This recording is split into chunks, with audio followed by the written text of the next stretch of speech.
You're listening to The Passion Show with Wizard on CFRU 93.3 FM. It's a do-it-together radio show all about passions and the people who have them. My name is Wizard. My name is Nigel. Nigel the Heron. Wizard. My God, we've done it. Amazing. You're one of our guests who's wanted to be on the show for the longest. I love this show. You're a day one fan. I'm going to turn you up a little bit. Okay, great. There you go. There we go. You've been a listener. You're a passion show head. Yeah, you could say that. Yeah, I love the passion show. Friday nights at 9 p.m. Friday sharp, nights, right? Yep. But you don't listen then, do you? No. I'm normally doing stuff that night. Yeah. Friday nights are tough. Yeah. Me too. Got, like school. I tend to be living it up on Friday nights. I'm Yeah. often like, oh guys, my radio show is on right now, and the people I'm with are like, oh yeah, how is that? Yeah, it's pre-recorded. Okay. Yeah. But and you're doing schoolwork and stuff. Yeah, generally, yeah. Because you're a student. I am a student, yeah. How old are you, Nigel? I'm 16. Sweet 16. That's what they Yeah. call it. The best age you can be. How do we know each other? The listeners are probably like, how do I know Nigel? I remember this voice. Yeah, I'm from Herons, Wizard Saturday group. That's right. Yeah. You're the second ever recurring guest on the Passion Show. Oh, really? It's you. The other one hasn't aired yet. That's why you don't know. Of course, yeah. It's Summer. Oh, yeah, that makes sense. The Yeah. intertextuality episode. Yeah. It would only make... Yeah, it does make sense. Yeah. Because, of course, she'd want to come back and make it even more meta. Great episode. I would tend to agree. And the nice thing is that Summer will hear that. Because she's another one of the people who listens to all of this show. Let's go. So there you go. And Nigel approves of analyzing intertextuality with Summer. Yeah. Episode number, whatever. Whatever. Because who cares about the episode numbers, frankly? Yeah. You can listen to them in any order, and they're all great. Yeah. Real passion heads only. Absolutely. That's so funny. So, I have the big question for you. I'll just get into it right away. What are you passionate about? Everyone wants to know. I'm passionate about storytelling Yeah. because it's something that I've just done throughout all my life without ever like really knowing about it, but has really come to fruition in the past like 4 years, really. All right. When I started playing Dungeons and Dragons. Yes. Yeah. Oh, that's so sweet. Yeah, because D&D is all about It's all about storytelling. telling stories, right? Together, it's like a community. It's a do-it-together storytelling game. Yeah. Yeah, that's right. That's so cool. I used to play a little Dungeons and Dragons. Yeah. When I was in 5th year of high school, we were all so bored. We played Dungeons and Dragons. Yeah. I was what was I? I was like a cleric. I forget what type of creature I was. Not but a I was wizard? a cleric. No. Although I did have the wizard name back then. Oh, yeah. But with my high school friends, they just call me my real name, which yeah. real passion heads know I can't Yeah. say on this show. Can't. But they call me my birth name, and they still do. They always find it very strange when I'm around everyone else I know, Yeah. and they call me Wizard. And I'm like, yeah, it'd be like that. Yeah. Storytelling, though. Yeah. Why do you like storytelling? What's the point? Why do we even tell stories? I think like why we tell stories is to pass down knowledge, and help teach others about who we are and our experiences in life. All right. Like from since I was like a child, I've like done storytelling, like drawn pictures and just made up stories to go along with that, or like I used to collect cards, like really Pokemon cards. Ditto. Yeah. And hey, Ditto is it's a Pokemon. It is a Pokemon, yeah. And it's like I would tell stories, like play pretend with my friends out in like my backyard about Pokemon because I liked Pokemon. Yeah, Yeah. That makes sense. So you just make up a story like, this is Charizard, this is Squirtle or whatever. He shoots fire. He shoots fire, and they get in a fight, and then So cool. they say, "I'm sorry," and they're friends again. Yeah, That kind of story. that kind of story. Yeah. What's your favorite story? Wizard, you know this. Do I? You do. Oh, of course I do. Yeah. It's an animated show from the 90s called Neon Genesis Evangelion. Yeah. I love it. I know it's not for everybody. but it's close to my heart. It's widely critically well regarded as one of the great, Japanese animes. Yeah. It's pretty great. I like it. Yeah. I like it a lot. What's the name of the guy who made it again? Hideaki Anno. That's right. It's all coming back to me now. Hideaki Anno. He also did one of the live action Godzilla movies. Yeah, Shin Godzilla from like a few years ago. Yeah. I guess it's more than a few years ago at this point. Almost 10 years ago. Old. No fake news on the Passion Show. Yeah, no fake news. Let's look it up. I'm gonna stake my guess as like 2017. That's what I'm gonna say. I think it's 2016. All right, here we go. Yeah. Now the famous wizard Google something on the Passion Show. Shin Godzilla. It's 2016.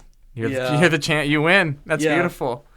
Usually I'm the movie year rememberer. Yeah. You got me beat. Stole that spot from me. Yeah, I got my valor. Yeah. It's well stolen. Yeah. But that's a good movie. And Hideaki Anno's a genius. Yeah. And Ava, why is Ava good? It talks about a lot of different things that are generally hard to talk about. Like, it talks about like emotions and depression and sexuality. A lot about sexuality. Yeah. And like shame. Yeah, in very important ways. The story is about connecting to others. Really. And like, yeah, it is. Yeah. That's a very good description. Yeah. It is about connecting. And that show came to me in an important time in my life. Yeah. As well. I think I was like 15 or 16 when I watched it. Yeah, I was 15. I pirated it. Yeah. Because you don't want to give those corporations their money. No, I mean, I bought it with money. I bought it with. I was just kidding. Yeah, I would never pirate something. We don't condone that. We don't condone crimes. But yeah, I was like going through a lot. It was recommended to me from a teacher from when I was in grade 8. That's crazy. Yeah. Wow. Like, I think you'd like this because it's cool and they're robots fighting. There are robots fighting. That's for darn tootin'. big ones too. Yeah. The robots don't fight each other though. No, they don't. They fight concepts. They fight personifications of concepts. Yeah. Which happen to look like large creatures. Yeah. Like kaijus. Mm-hmm. That you can make toys out of to sell. And sell and make lots of money. Yeah. Yeah, that's a great show. So that's your favorite story? Yeah, I think so. That's beautiful. Yeah. I wonder what my favorite story is. Yeah, what is your favorite story, Wizard? Man, that's such a tall question. It is. You know? Yeah. Because I love thinking about stories in the abstract, but I think that's a cop out. I can't just say the story circle or whatever. I can't. Yeah. That's boring. Yeah. And that what's my favorite story? I think I'd have to break it up, Yeah. I'd have to say my favorite movie story, my favorite television story. It's hard to say this is definitively my favorite story. I said Ava because it's the first piece of media that I think I really wanted to talk about and grapple with in a emotional and intelligent way. Where before it was I like this, it's cool. It doesn't make me think and feel about things. Yeah. Yeah, it connected to your lived life. Yeah. Made you wanna understand what you're seeing. Yeah. I wonder what the first thing that did that for me was. Man, I should have come in here with some notes. I knew this was what we were going to be talking about, and I always get stun-locked when I have to, pick favorites. I mean, there are a lot of good things. There are a lot of good things. It really depends from person to person. For example, my brother, he really likes Interstellar. Loves that movie. That's a good movie. It is a good movie, but it's not one that I'm a huge fan of. I'm right there with you. He drags me through the mud about how I don't like it very much. But then I drag him through the mud about how he doesn't like Ava, but also he's 13 years old. He's 13 years old and 13-year-olds love Interstellar. Yeah, and he doesn't really. He doesn't get it, man. Yeah, he doesn't get it. That's funny. He doesn't. One of my best friends, Interstellar is his best movie or his favorite movie. Bolt. Yeah. Volt, if you're listening to this, I love you, man. But that movie's not the best. I'm just going to say it. It's not the best. It's a good movie. It's not the best one. Yeah. But, to each their own. Exactly. That's like, fair. we connect with the stories that, like, represent meaningful things in our life that connect to us. Yeah. And one of my favorite... I've talked about this movie on the Passion Show before, I think. But Speed Racer 2008, that movie goes insane. Have you seen that one? I haven't seen it, no. Oh, my gosh. Okay, well, You need I'll to check get it on out. that. It's like the Wachowskis made it, of the Matrix fame, yeah. the Wachowski sisters. And it's an adaptation of a Japanese anime called Speed Racer. Yeah. It's just about a guy named Speed Racer who has a family of racers and a monkey. And and he wants to be the best racer. And I really connect with that. Gotta go fast. And it's a metaphor for the artistic process, and the movie has one of the most brilliant sequences I've ever seen towards the end, of just like visual, like magnificent. The Wachowskis understand the digital filmmaking medium better than anyone, or I wouldn't even say they understand it. They just know. They know how to work with it. Yeah, exactly. They know that there are no limits when when you have computer generated imagery. Why make it look like real life? What's the point? Yeah. They use digital lenses in that movie that couldn't be built, because like you can make when you're doing a computerized lens, like when you're Pixar or whatever, and you're doing stuff in that 3D. Yeah. Like they are making the camera with code. Yeah, there's always limitations. Exactly. And so they just they have lenses, and it all ties into the story. It's just brilliant. Okay, well... Everyone needs to go watch Speed Racer from 2008. Yeah, well, you've added something to my watch list. Probably tonight, even. Yeah, there we go. That's huge. And then you come back next Saturday to our program, and we'll jam about it. Yeah, absolutely. Maybe I'll even watch Speed Racer 2008. The story is just great. It's just... it's archetypal, it's not complicated, it's straightforward. Yeah, a lot of and effective. Good pieces of media aren't complicated at all. Exactly. Like, I really like James Gunn's Suicide Squad, but there's the Suicide Squad. Pardon me, the Suicide Squad. But there's no like deep meaning behind it. It's just a fun action flick. And that's what well told story. Yeah, that's what James Gunn does well. Like. And directors and the actors have to work together to tell a good story. Otherwise, it just doesn't work. Mm-hmm. Yeah. Have I ever told you? You remember Kearney, of course. Of course. Previous guest. We're getting intertextual here. Yeah. Kearney, past and future Passion Show guest. Him and I are big fans of a book called House of Leaves. Yep. Yeah. That's another recommendation. Yeah, that is a book that tells an insanely complicated story. Yeah, I've seen like pictures of the pages, and it just it looks so weird. It's awesome. Yeah, it's a real Gesamtkunstwerk.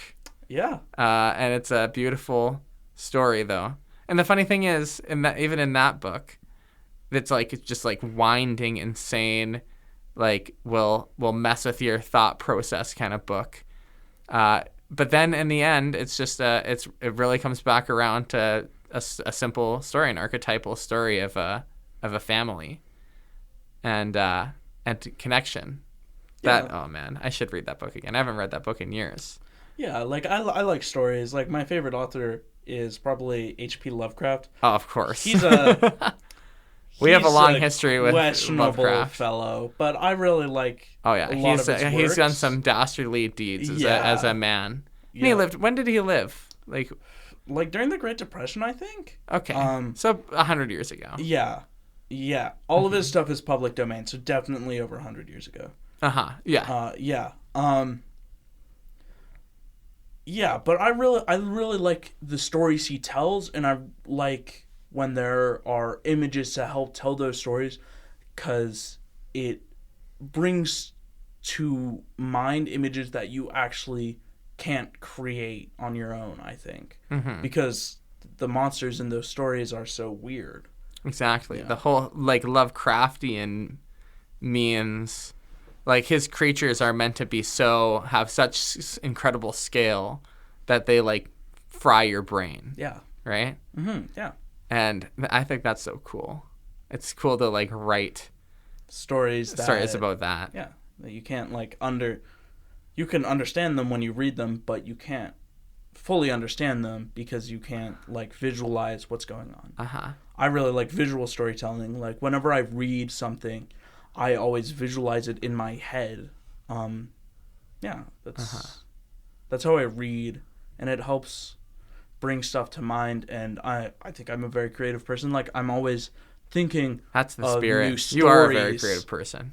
I'm always thinking of new stories to tell because I run games for people. So I'm like, oh, this concept's really cool. I'm going to build out on it. Yeah. That's good. You know, we always talk on the Passion Show about how you have to like listen to art, and art speaks through us. Yeah. And that's what storytelling is. Like all these stories are floating around in the ether, and you're kind of just like grabbing them and working with them. And that's got to be a big part of DMing too. Yeah. You know, it's like you sort of like listen to your players and like sort of attach them to their story. Yeah. Yeah, and I think everybody at least once should try a tabletop role-playing game. It doesn't have to be D&D. D&D's not a great system. I have friends who are really into Pathfinder. Yeah. Actually, I think Summer it does that. Is that fun? Oh, cool. And I know a few people who are into that. Yeah, I haven't dipped my toe into Pathfinder yet. But like systems, like all sorts of systems, like you can find hundreds of them online for free, and they're all good systems. And you just need to find the right one that helps you tell your story. You know what they say about tools, you know? We shape our tools and our tools shape us. Yeah. So you're just finding the right tool that's going to like work with you to find a story. It's going to show you something. Yeah, you can't fit into someone else's molds. Me and a friend of the show, past and future guest Chicho, actually invented our own role-playing game system in 2019. So you know this? Oh, that's crazy. It has evolved quite a lot since then, and it is now known as Forest and Fauna. Oh, you guys did that? Yeah. Oh, cool. We came up with that. It wasn't called that back then. We invented it at Camp Celtic because we wanted to run Dungeons and Dragons, but there's so much. But the thing is, it wasn't even naturey back then. That's true. Because Celtic, they don't care. Yeah. Or they do. We like nature there. They like nature. They don't work there anymore. But it's not like the core focus like at Guelph Outdoor School. Yeah. But the big change we needed to make is that we only had an hour and a half. And so how are you going to, like, you know, roll 100 dice? You have 10 kids and you're going to try and make character sheets and, like, do proper D&D. It's not going to happen. No. And, like, a lot of the D&D system is based off of coming back to your character. Yeah. But we didn't want to do that. We just wanted to do one-shots. Yeah. And so we came up with this system, like, the super, like, mega strip-back system where there was no...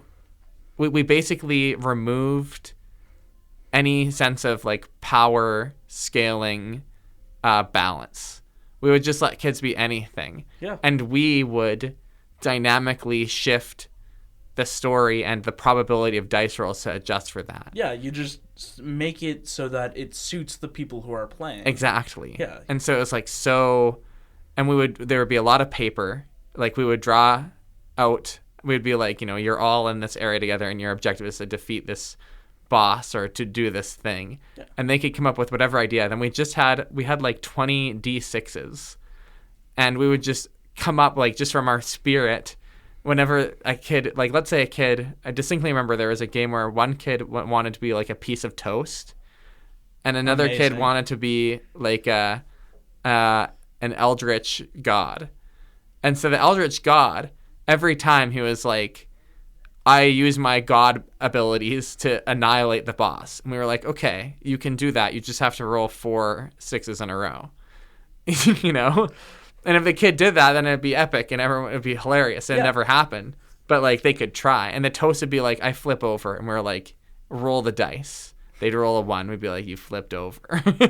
you did it. They're like, I go on the toaster. We're like, okay. Into the toaster you go. You got to make it fun for everybody, because if it's only fun for one person, then nobody's having fun. Exactly. Yeah. And if you're doing a one-off like that, you know, like why put such chains on ourselves to not let them just do whatever, you know? And it's funny. It's like we, as the DMs, it's like as the storyteller, the story connector, you know, you have this amazing ability to just like make it work. Yeah. You know, it's improv. It's storytelling. You just figure it out.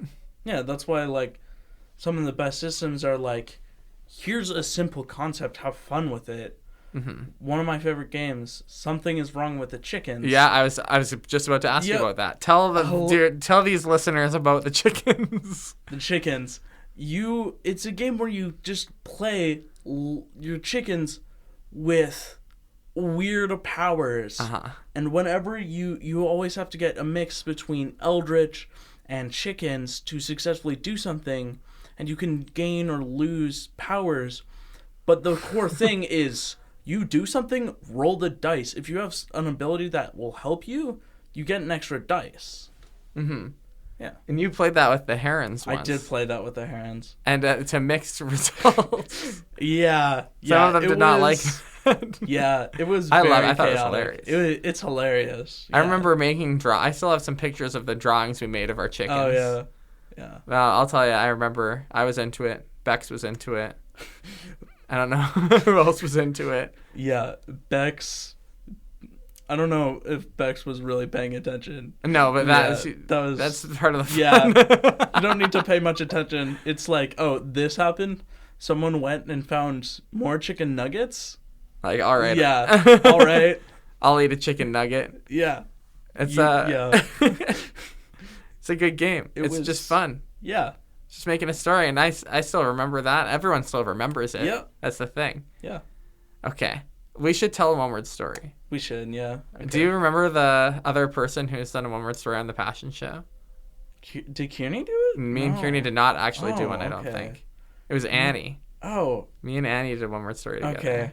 Well, I'll listen to that later. Yeah. Real Passion heads will remember that. Yeah. Womp womp. No, I'm just playing. Yeah. You're a real passion head.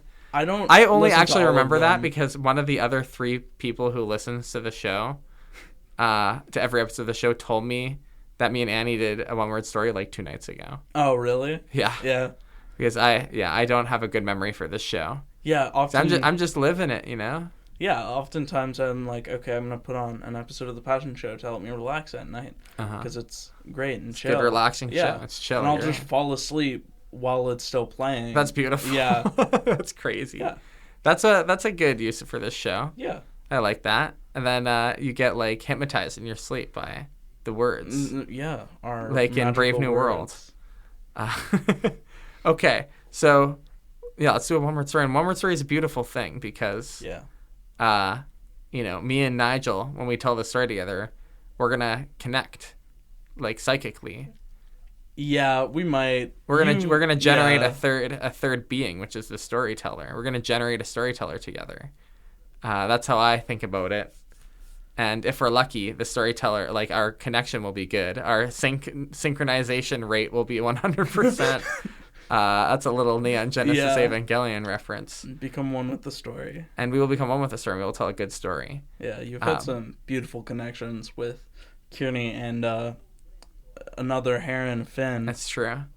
We've told some good. You and me have told some good stories. We have, yeah. But Kearney and Finn, for whatever reason, we've been able to make some bangers. Yeah, especially Kearney. You and Kearney just tell great stories. We do. We cooked together. Yeah. We should have done a one-word story on the show. Get him back on the show. He can always come back. Kearney, if you're listening to this, friend, hit me up. I would love to have you back on the show. Because that was another storytelling centric episode. Anyway, that was enough beating around the bush. Let's just get to it. Do you want to go first? Sure. Once there was a man who lived upon the top of the sea. Period. He walked along the water with pride and punishment in his mind. Period. He dole. What?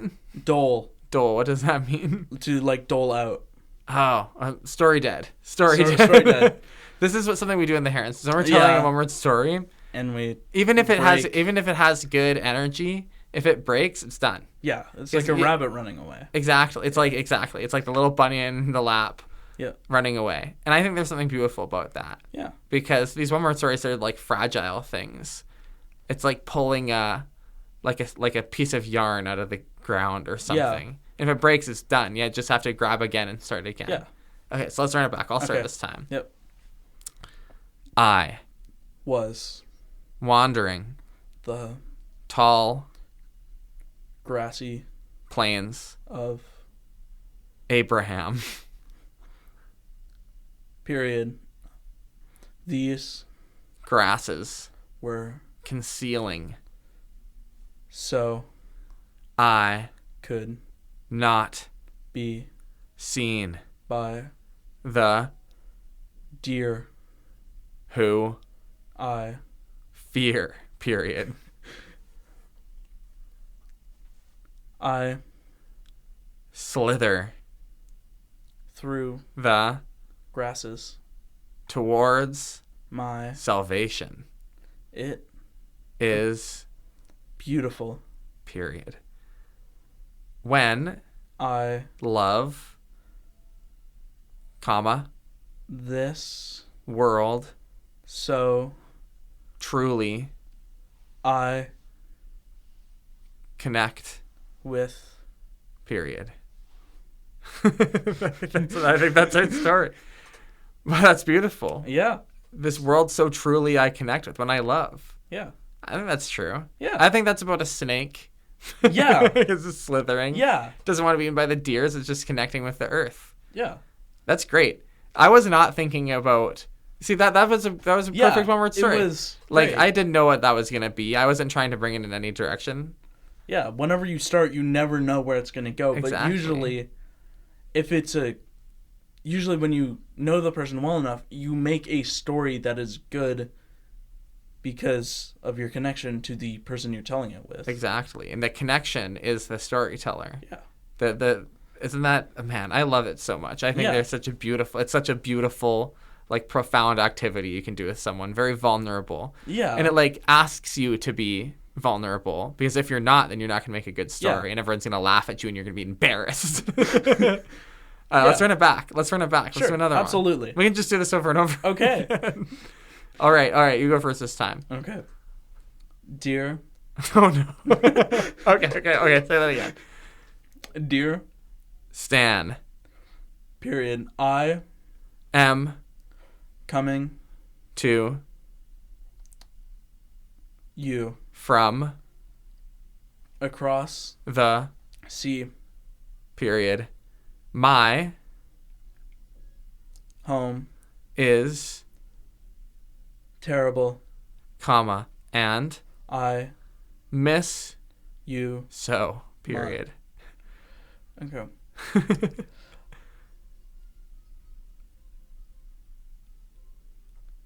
Throw it out. It's gone. Story's gone. Sorry, Hey, that's okay. Yeah. That's fine. Stan, out of here. Dear Stan, don't care. Stan. And that's kind of a story in itself. Maybe that there's like a rip in the letter. Yeah. There. And it's like, who's it from? Who knows? Yeah, or it's like it gets to this Stan and it's like burned away, or he's missing half of it. Yeah, maybe. And that's sort of beautiful. I like that story. Yeah. That's provocative. Yeah. I'm provoked. All right. Okay. Here we go. I get to start this one. Yes. No more letter formats. Okay. I do like the letter. The letter formats are pretty great. I wonder what another like interesting format could be. Yeah. I like doing. I like doing like an I perspective. Yeah, those are really always good. Fun. Or the man that blank. The man that blank is a classic. Yeah. Let's do. I know. Okay. Ready? You walk towards the tallest tree on the forest hills of Atlantis. Period. You witnessed something terrible. So you fled your homestead. Period. Now you are left with no one to turn towards period. This is the final tree of silver lining, period. The Days of yearning for brighter and more happy days have left you far be behind, period. That was a good story. That was a good story. Yeah. I wonder what's going on in that tree. Yeah. Cool tree. A cool tree. I like the image of a forest in Atlantis. Yeah. That's kind of interesting. Yeah. I mean, there would have been forests if it was a city I guess that's true. Yeah. that was above the water. That'd be like a big continent. I always just picture the city, but not like the surroundings. Yeah. The I've seen forest. The days of yearning are long behind. Yeah. Yeah. That's really good. They sure are. They Yeah. sure are. Okay, one more. Sure, absolutely. All right. You go first. He Oh, nice. Leapt through the sands towards his destiny. period. He Left his family long ago. now He wishes could return to them.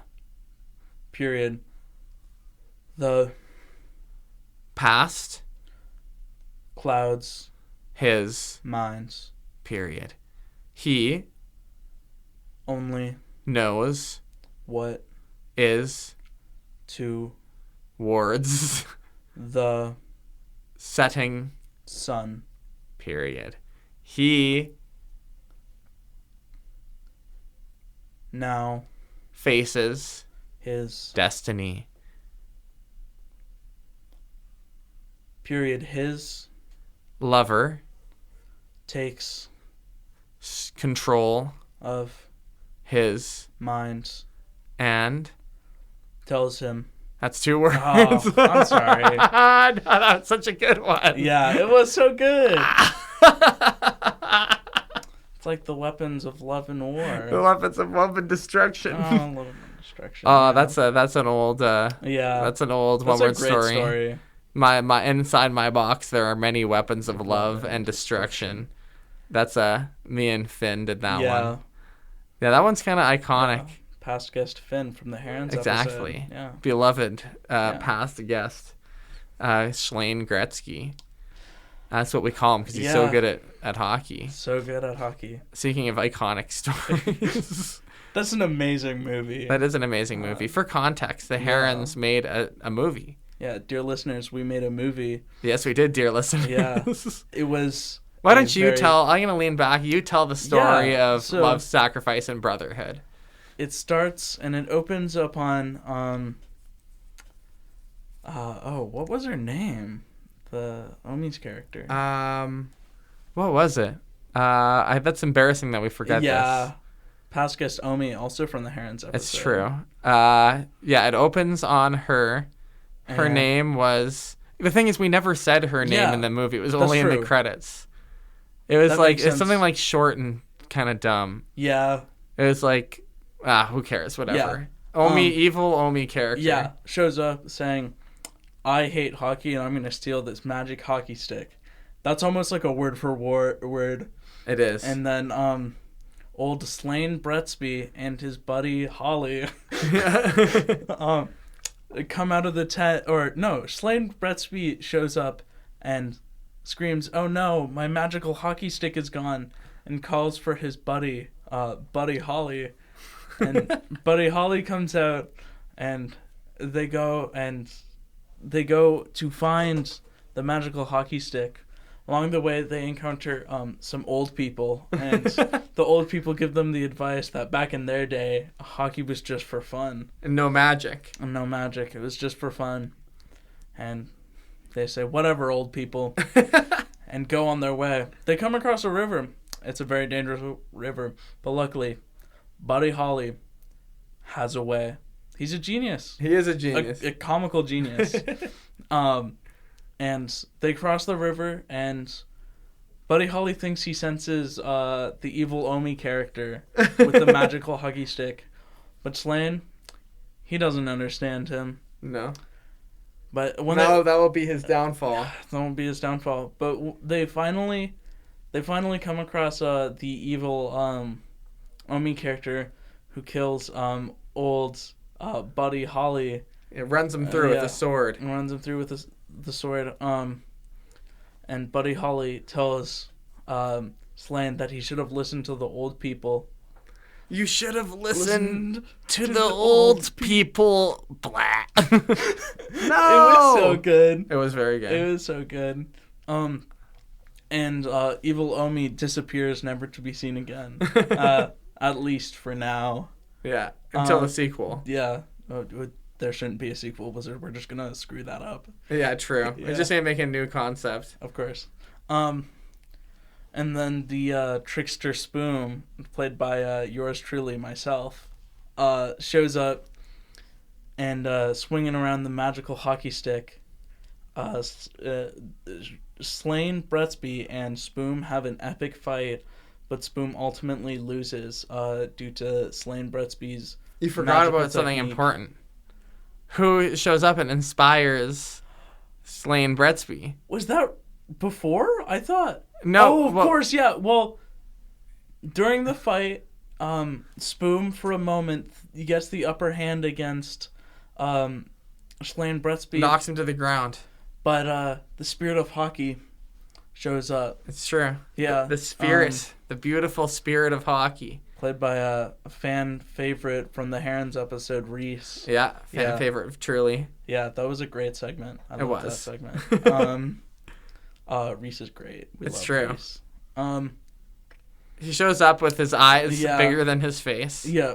And inspires Slane Bretsby to keep going so that he can pursue his passion. He tells him to remember the three most important things in hockey. Oh, of course. It's your love, sacrifice, and brotherhood. Which is The name of the movie. Exactly. Yeah. And he says, look in your hand. And the magical sword of hockey shows up. I don't know if there was a name for the sword. We Just should have a given sword it a shows name. up. It's just a sword. It's the magical sword of hockey. Yeah, the magical sword of hockey. And he throws the sword, taking down Spoom, and reclaiming the magical hockey stick. And then he stands over Spoom's dead body and says, "Feel dead, Spoom. Feel dead, Spoom." For those wondering, Spoom is spelled S-P-O-M. Yeah. It's a very silly spelling. Spoom.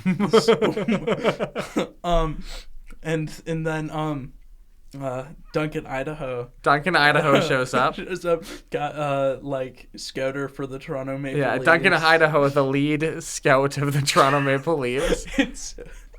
And calls Slane Bretsby the beautiful man that he is. The beautiful hockey player who's talented and wise.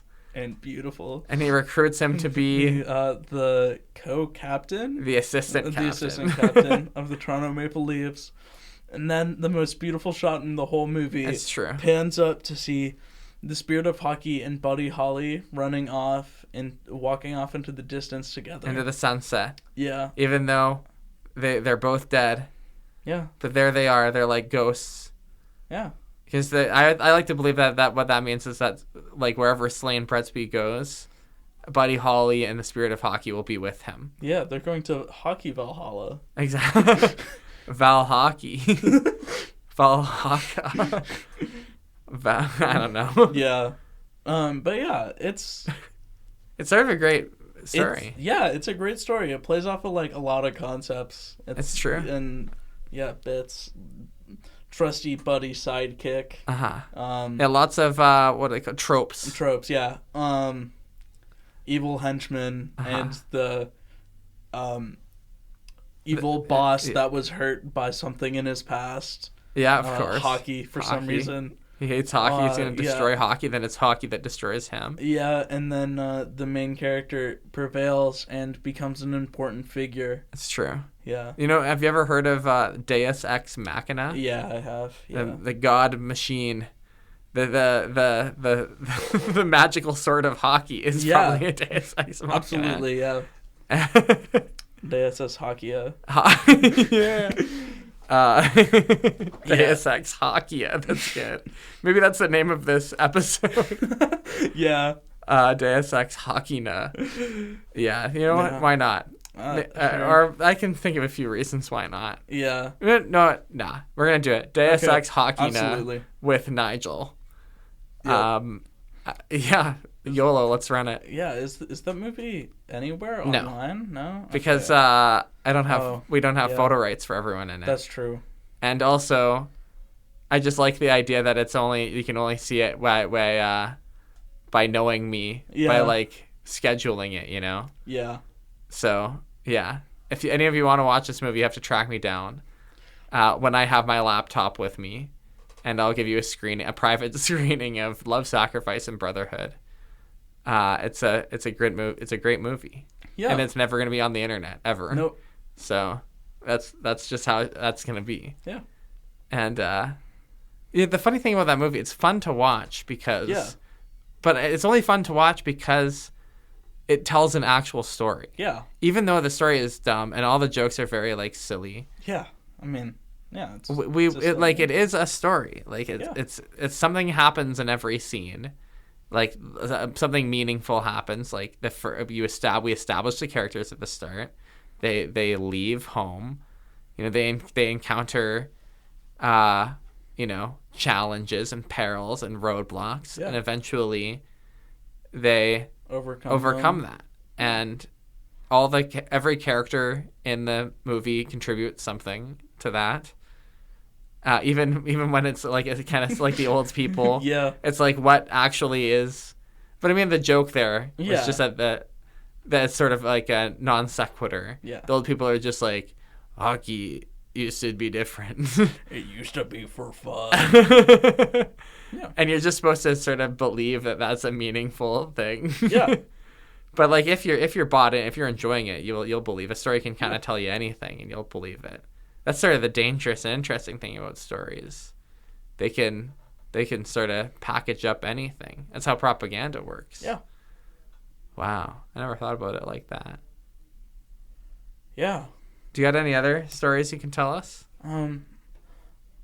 No. But I'm gonna tell you that like I'd love almost or at least enjoy consuming all sorts of media. There have been like two things that I passionately say that I have hated because I could not finish them. Okay, let's hear it.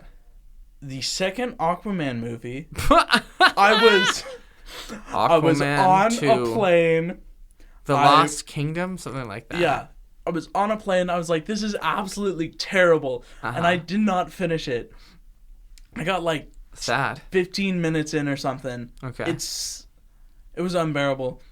And the other thing is the Star Wars Christmas special. Oh, whoa. I've heard about that. It's the famous, the iconic Star Wars Christmas special. Taking place not on Christmas, but on Life Day. Yeah. If I remember correctly. Featuring Chewbacca's son, Lumpy. No way. Yeah, his name is Lumpy. Chewbacca's son is named Lumpy. Yep. That's amazing. Mm-hmm. Show us to Lumpy.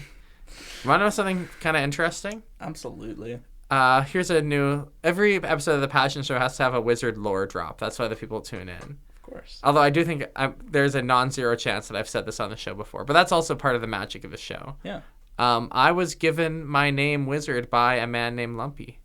Really? It's true. That's hilarious. It's true. The idea of calling me Wizard was a guy named Pancake. Came up with that idea. But it was Lumpy who held the very large sword and touched my shoulders and said, now you're going to be called Wizard. And knighted you wizard. Yeah, it's truly. And then from that day on, like, it's been nonstop. I've been wizard. Yeah. I remember that was like one of the best days of my life. Because like, and I was your age. I was 16 when I got that name, and I knew like the moment I got that name, I was like, oh, this is gonna change my life. Yeah. Like this is such a good. When I even like just think about the feeling I had in my like body that night, it was great. It was like staring down the gun of my whole future. It's like, okay, like this is the path for me now. This is where I go. Like, I'm gonna be wizard now. Yeah, it's true. It happened. We should give you a name like that. Yeah. I've thought it would be funny to go by the name Moth because my middle name is Timothy, and everybody whose name is Timothy goes by Tim. And not Mothy or Moth. Mothy. Oh, that's good. Yeah. Moth would be a good counselor name. Yeah, it would be a great counselor name. Moth. Yeah, it feels funny to say too. Moth. Yeah. And it's got a good nature aspect to it. Yeah. We'll put that on the list. Absolutely. The list. We'll take that into consideration. So it was Aquaman that you can and the Christmas special. I wouldn't like actually say that I hated them. Hate's a strong word. Hate is a strong word. I don't really hate anything. Yeah, I never learned to hate. Other than never learned to be hated. Other than people that hate people for who they are. Like, we don't need to talk about it. We don't condone. That's cringe. Hate. Yeah. Yeah, hating is weird. Yeah. I've said before, one of the hidden, like, there are a few rules of the passion show that I don't talk about all the time. Yeah. And one of them is that I refuse to let someone come on here and be passionate about hating something. Yeah. It's just sort of off limits. Yeah. You're here to be passionate about something. Exactly. Yeah. Passion should be about, like, enjoying building up and creation. Yeah. So. And it's like, I didn't like them, but I don't really know their full scope. It's just something that I'm like, oh, I really, really did not like these to a very strong extent. Yeah. Well, you know what we always say on the Passion Show about bad art? Bad art's good art. Bad art is good art, exactly. Yeah.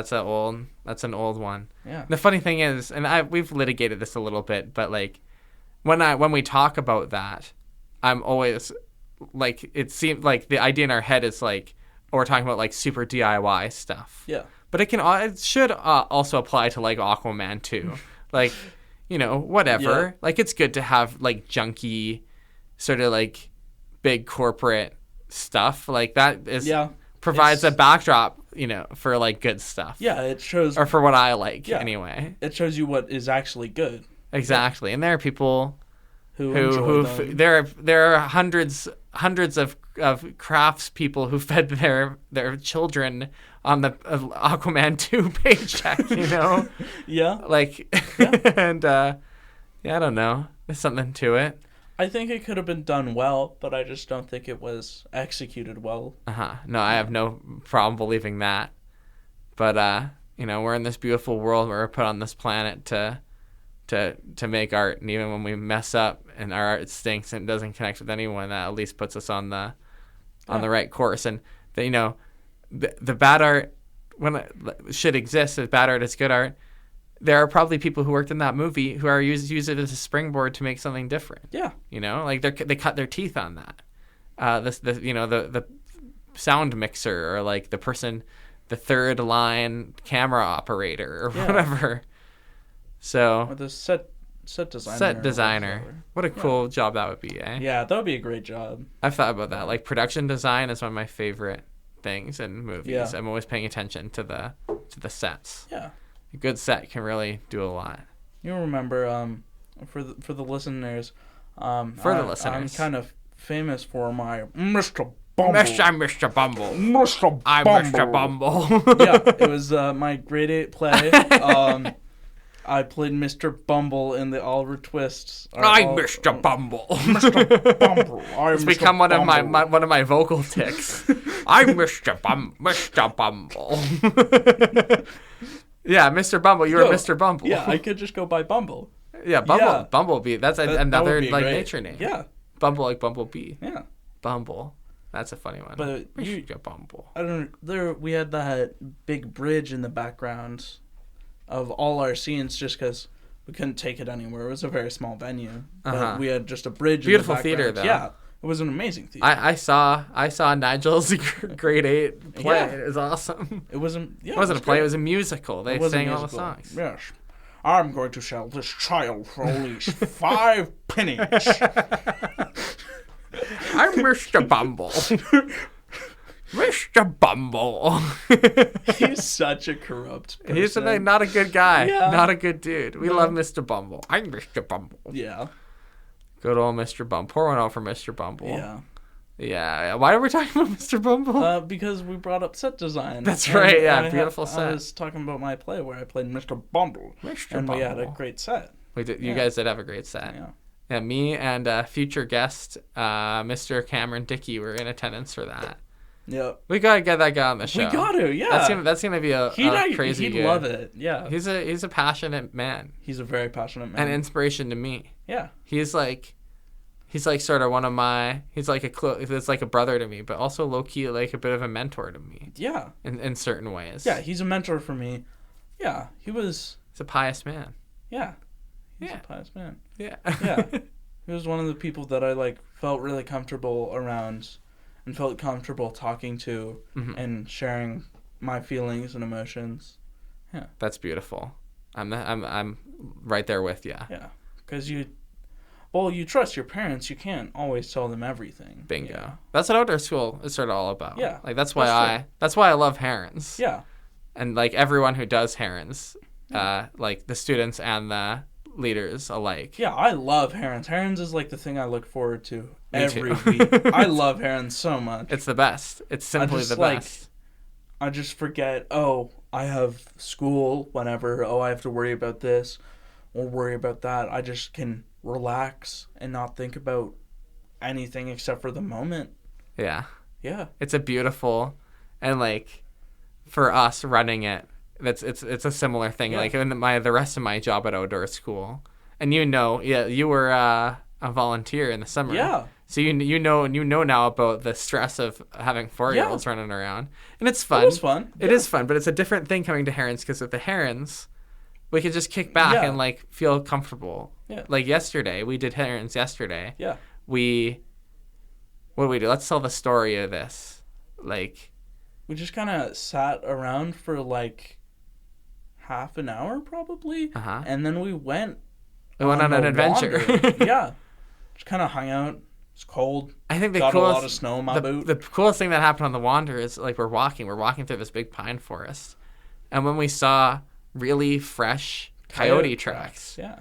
and we just followed them for probably like a kilometer. Yeah. We went a long time. We wound up in this field, and we were like trying to like understand what the coyote was doing. There were a couple places it just jumped over nothing, Probably. and we sort of realized it was sort of just like running and jumping and having fun like a doggy. Yeah.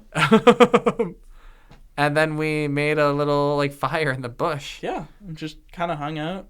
Uh-huh. Yeah. And just like talked about stuff. It's a beautiful thing. It's the best program ever. Yeah. Made fun of past guest Oliver, although we love And we do Oliver. love Oliver. Yeah. We love Oliver. Yeah. We love every Heron ever. Yeah. Is a legend. Yeah.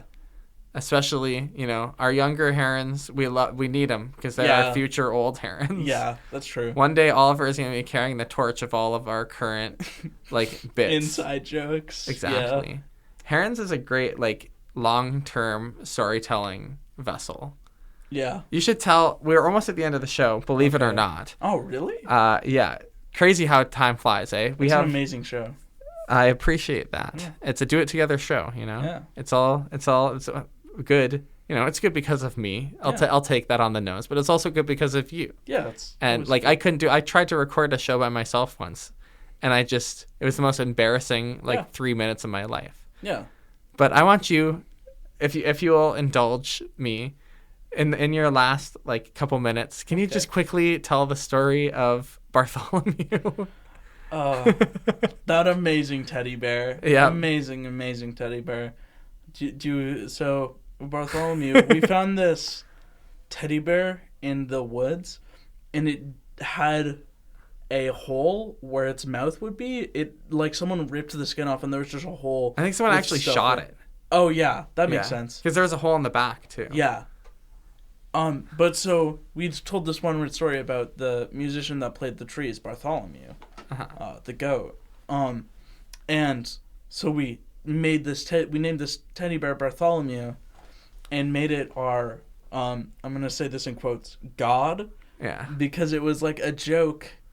Because that was like the time where I'd gotten big into Cthulhu, and made jokes about worshiping Cthulhu. Because most of my family is very Christian. It was just kind of funny. And it started out because he had no mouth. It was like, I have no mouth and I must scream. Yeah. like the book. Exactly. Yeah. We just like made this thing, and it just became a running gag. And it's like a story told over years by us. It's a beautiful thing about the same people coming out to the same programs. You can tell these like long stories. Yeah. And I wonder what happened to that thing. I don't know. Omi might have it. Yeah, I think Omi has it. And we have 2 minutes here. Okay. I'm actually usually, as a Passion Show listener, that usually I really drop the ball on ending episodes because it's tough to make it line up right. But now we actually have a nice little runway. Mm-hmm. And I just want to say one final thought for me is that the Passion Show is like a long-form story. It's a story that we've been, me and you and everyone who's been on here has been telling for, at this point, more than half a year. Yeah. And thank you so much for being part of the tapestry of this show. Yeah. I really appreciate when people come on this show because it's a vulnerable thing, and you're a young person. Yeah. And you're going to be on the radio. I am. I mean, I want to be a voice actor. So yeah, there you go. I got to start somewhere. Ooh. I gotta be Mr. Bumble. I gotta be Mr. Bumble, and I gotta start somewhere. All right, let's wrap this thing up. Yeah. I'm gonna say my gratitude. You're gonna say your gratitude, and we're gonna be on our way. Yeah. I'm grateful for vulnerability. Grateful for empathy. Grateful for truth. Grateful for the voice. I'm grateful for song. What are you grateful for? I'm grateful that I'm grateful for like art in its many forms, and as we said, good art is bad art. Good art is bad art.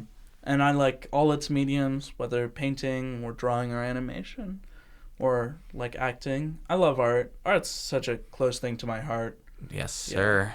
It baffles me that people are like, oh, I don't like music at all, or I don't like art, or I don't. Yeah, it rends the mind. Yeah. Don't get it. It's like looking at Cthulhu. Yeah, it is. How do you be a human being and not be grateful for art? Yeah. It's such an important thing to our culture. It's true. Yeah. Well, thank you so much for being grateful. Thank you so much for being here. Thanks for having me. Oh, man. I love it. Of course. I've been Wizard. I've been Nigel. And only love will stop the killing. Yeah. Thank you so much. Over and out.